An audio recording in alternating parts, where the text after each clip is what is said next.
It's Wednesday, December 23rd, and you're watching The Great Lost Rewatch. Today we're talking about D.O.C.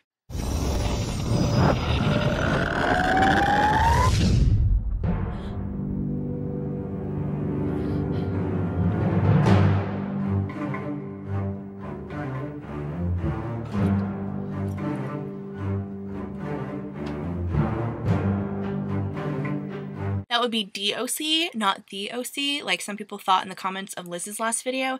Liz would be more than happy to talk about the O.C with you. I would rather hang myself. This is a Sun-centric episode. In her flashback, this woman comes up to her and she says, "It would really shame your family and it would shame your new husband to have it get out that he is the son of a prostitute. I will be back here in 3 days. You need to bring me $100,000 or I'm going to tell." Sun goes to her father to ask for the money and he gives it to her, but under the condition that Jin's the one who's going to pay off this debt and he's going to work for her father by delivering messages. Sun meets the woman again and gives her the money and calls her out that she is in fact Jin's mother. And Sun threatens her saying, you know, he thinks that you are dead right now. Don't make me make that a reality. So Sun's got some claws. On the island, Sun goes up to Juliet demanding to know what happens to pregnant women on this island, and Juliet confirms that they die. Juliet tells her that there is an ultrasound machine in the medical hatch and they are going to confirm the baby's D.O.C, or date of conception. And then Sun says, "I slept with another man." Oh.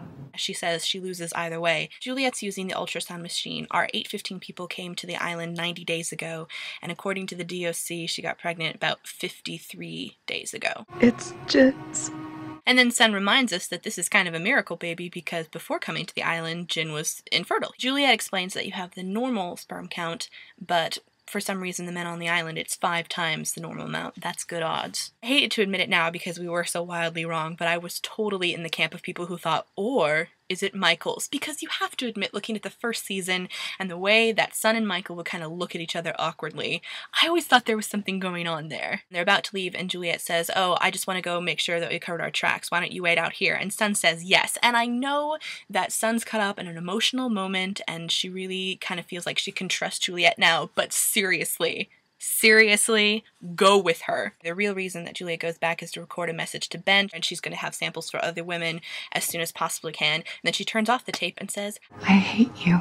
While all this is going on, we have our other group consisting of Desmond, Charlie, Jin, and Hurley, with the woman who parachuted. Branch has kind of been embedded into her abdomen. Their plan initially is for Desmond to run back to camp as quick as he can, and Charlie is like, "That is dumb, there are others out there." Nobody knows we're here. Oops. And then all of a sudden, Mikhail? Didn't you die? Mikhail just kind of barges in and then he turns around and runs away, but then Jin quickly chases after him and kicks his ass with martial arts skill. Mikhail says, "I will help you fix this woman, but as soon as I'm done, you have to agree to let me go," and they agree. Naomi says something else. I think it's still in Italian, and Mikhail kind of looks at her funny and then goes back to working, and Desmond's like, "What did she say?" And he said, "Oh, she's just thanking me for helping her." I don't know what it is, but it definitely wasn't thanks. So they let Mikhail go, only to discover that he took the phone, and Jin tracks him down and takes it from him again. Jin earns major points in this episode as far as I'm concerned. Charlie really wants to keep him because he feels that they can't trust him, but Desmond says, "We gave him our word, we have to let him go." Kind of ominous now that we know that Mikhail will ultimately be Charlie's demise. Hurley is watching over her and the phone, and she comes back into consciousness, and Hurley says, "Are you here to rescue us? We're the survivors of Oceanic 815. They found the plane. There were no survivors. What? Yeah, seriously, what? And that's where we're gonna leave it today, with apparently there being no survivors from Oceanic Flight 815. That's a really Christmassy place to leave it, right? With everybody being dead?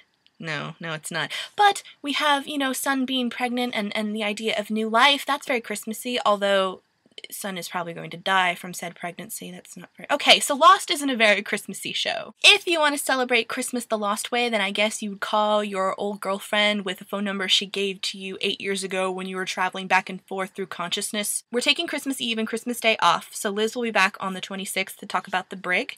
So Liz, I'll see you then, and everybody have a happy holiday. We're gonna need to watch that again.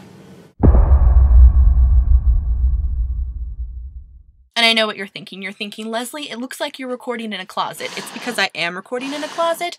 It's the holidays, so I have family here, so there's not a lot of room to record and not look like a crazy person.